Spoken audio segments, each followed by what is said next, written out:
So the Memphis Grizzlies are the second team in the NBA to clinch the NBA playoffs, and in today's video, this is episode 2 of my new series, Playoff Profile. But just a brief overview of what Playoff Profile is once a team clinches the playoffs, I go over a little bit about their team, some individual players, and how I think they can do come playoff time.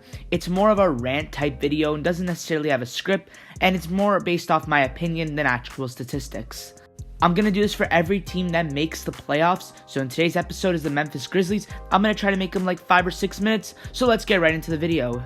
So where do I even start? The Memphis Grizzlies have by far been the most surprising team in the entire NBA. They're just the second team in the NBA that has over 50 wins. They're the 2 seed in the Western Conference, which is an amazing record of 51-23. And they're the second best team in the entire NBA. They're also doing all this while being the 9th seed last year. And get this, they're the second youngest team in the entire NBA. They are super entertaining to watch, and they have so many players that can just get it done from everywhere. It all starts off with their star player, Moran, who has been, the star player of the team. He's been getting the job done on the offensive end, running the offense, and obviously we know how he can explode to the rim and go up for those flashy dunks. He's so athletic and he's been going crazy as of late.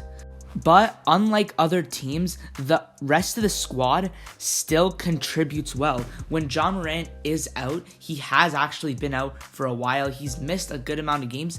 They've still managed to be a very, very good team, and they still manage to look like a winning team. They don't just rely on their stars to win games. You have Jaren Jackson Jr., who is a Defensive Player of the Year candidate, and on offense, he's a great lob threat and screen setter.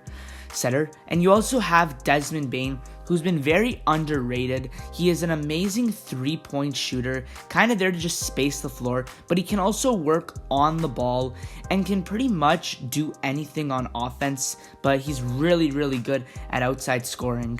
There's also a guy like Steven Adams who also provides big man depth, and he is also an amazing defender.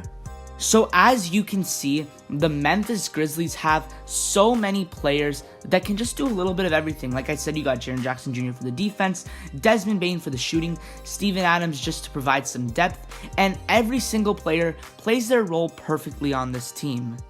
I'm also really liking the things Taylor Jenkins has done to this team because he's made the proper adjustments, made the offense run through Moran, but they're still kind of getting everyone involved, and their defensive system is also amazing. He's made the proper adjustments, and in my opinion, I think he's the coach of the year because of how surprising this Grizzlies team has been, and going back to my point saying they're the second youngest team in the entire NBA. So the fact that they're the 2 seed is absolutely crazy. And my last point before I get into how legit I think they are, the Grizzlies are going to be getting Dillon Brooks back for the playoffs.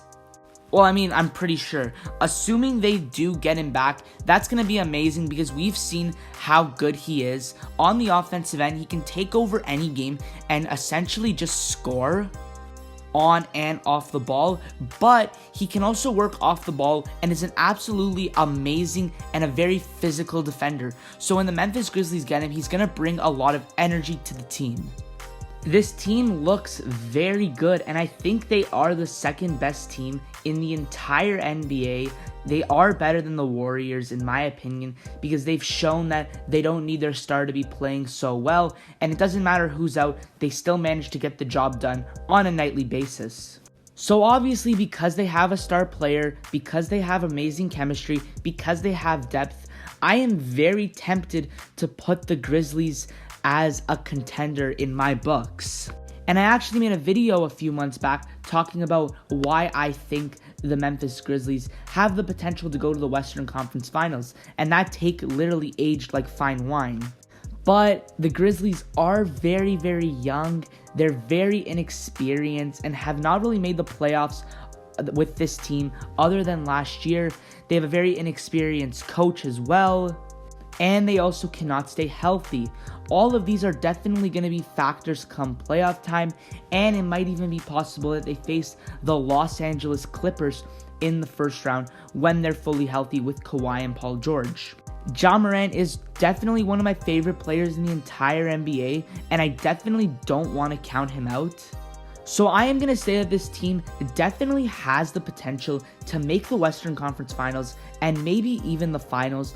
The team is skilled enough for sure to do that, but personally, I don't see it happening. I still think we're going to see a Suns and a Warriors conference finals. I think they can definitely put up a fight against Golden State and maybe even against Phoenix too, but at the end of the day, experience, leadership, all of that stuff is gonna play a part, and I just think that other teams have it more than Memphis.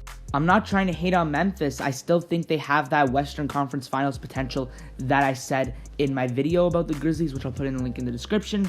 But due to the other competition in the Western Conference and how inexperienced they are, don't expect them to do anything crazy this year. So that's going to wrap up this video, guys. I really hope you enjoyed. Be sure to subscribe and comment down below which team you think is going to clinch the NBA playoffs next. I think it'll be either the Golden State Warriors or the Miami Heat. And I'll see you in the next one.